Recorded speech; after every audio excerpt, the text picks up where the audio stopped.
নমস্কার বন্ধুরা, বাঙালি রান্না চ্যানেলে আপনাদের জানাই স্বাগত। আমি আজকে বানাবো বাঁধাকপি রেসিপি। এর জন্য আমি বাঁধাকপি কেটে নিয়েছি, আলু, গাজর আর একটু তেল, আর এখানে লঙ্কা বাটা, আদা বাটা আর জিরে গুঁড়ো আর লঙ্কার গুঁড়ো। আমি এখানে নিরামিষ বাঁধাকপি রান্না করব। এর জন্য কিছুটা গোটা মশলা আমি ভেজে নিয়েছি। এবার আলুটাকে ভেজে নেব। আমি আজকে মাটির উনুনেই রান্না করব। আলুতে দিয়ে দিলাম লবণ, এরপরে হলুদ। পরে কিন্তু লবণ হলুদটা অ্যাড করলে আলুর কালারটা বেশ সুন্দর আসে, এর জন্য আমি পরেই এটা অ্যাড করি। এবার আলুটাকে একটু ভেজে নেব। আলুটা আমার লাল লাল করে ভেজে নেওয়া হয়ে গেছে। এখন আমি আলুটা তুলে নেব। এরপরে আমি এখানে গাজরটা একটু হালকা ভাজবো। গাজর যেহেতু তাড়াতাড়ি সেদ্ধ হয়ে যায়, এর জন্য আমি একটু হালকা ভেজেই নেড়েচেড়ে তুলে নেব। এখানেও আমি একটু লবণ হলুদ অ্যাড করব।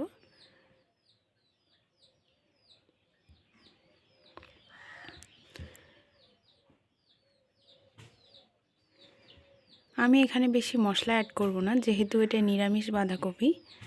আর আমার রেসিপিতে আমি মশলাটাই একটু কম ব্যবহার করি। বেশি মশলা খেলে শরীরের পক্ষে কিন্তু ক্ষতিই করে।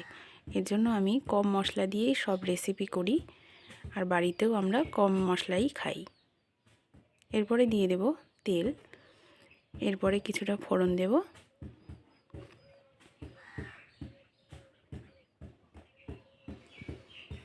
ফোড়নে আপনারা জিরেও ব্যবহার করতে পারেন। আমি এখানে 5 ফোড়ন দিয়েছি, কটা শুকনো লঙ্কা দিলাম।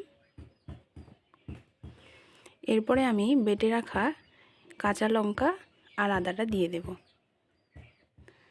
যাতে কাঁচা লঙ্কার আর আদার যে গন্ধ একটা থাকে, কাঁচা গন্ধ, সেটা কিন্তু চলে যাবে।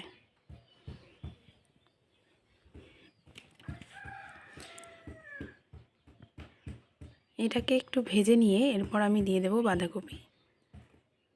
বাঁধাকপিটা একটু নেড়ে চেড়ে দেব।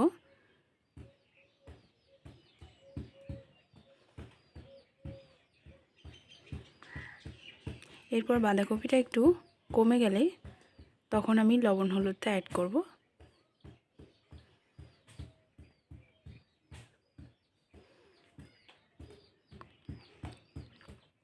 বাঁধাকপিটা আমার কমে গেছে, এখন আমি লবণ দিলাম। এরপর হলুদ অ্যাড করব, করে একটু বাঁধাকপিটাকে কষে নেব।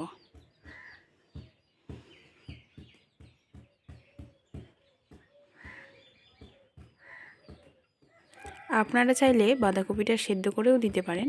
আমি এখানে সেদ্ধ করছি না, যেহেতু এটা শীতকালীন বাঁধাকপি, তাই এমনিতেই জল বেরিয়ে আসে।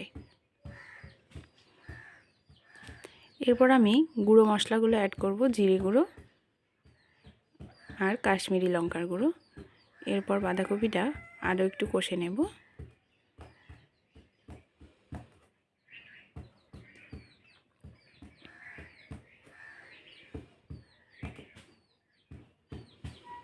এখন দিয়ে দেব ভেজে রাখা আলুগুলো।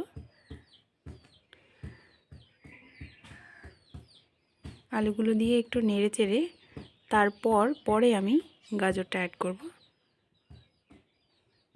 যেহেতু গাজরটা সেদ্ধ হতে বেশি টাইম লাগে না,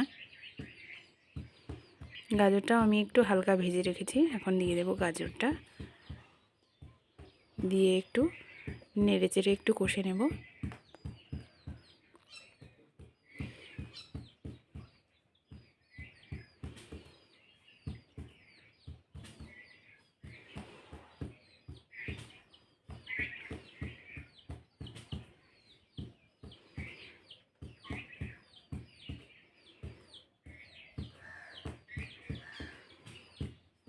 দেখুন বাঁধাকপি থেকে জল বেরিয়ে এসছে।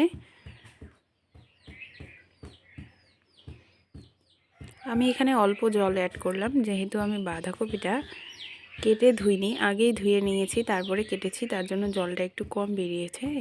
এরপরে আমি দিয়ে দেব একটু চিনি। চিনি দিলে কিন্তু বাঁধাকপিটা একটু নেটিয়ে যাবে এবং দেখতেও যেমন সুন্দর হবে, খেতেও ভালো হবে। এরপর আমি একটু ঢাকা দিয়ে দিয়ে কষাবো।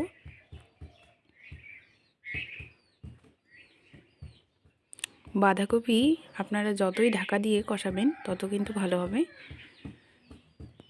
এরপর আমি ভেজে রাখা সেই মশলাগুলো, গোটা মশলাগুলো দেব। এটা কিন্তু গরম মশলার কাজ করে এবং খুবই টেস্টি হয় রান্নাতে দিলে।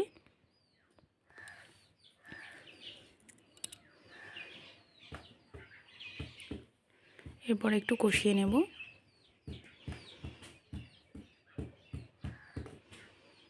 এরপর আবার একটু ঢেকে দেব। ঢেকে দিয়ে প্রায় 5-6 মিনিট রাখবো যাতে একটু সেদ্ধ হয়ে যায় বাঁধাকপিটা। হয়ে গেছে আমার সেদ্ধ বাঁধাকপিটা। এখানে আপনারা ঘিও অ্যাড করতে পারেন, আমি এখানে ঘি দেব না।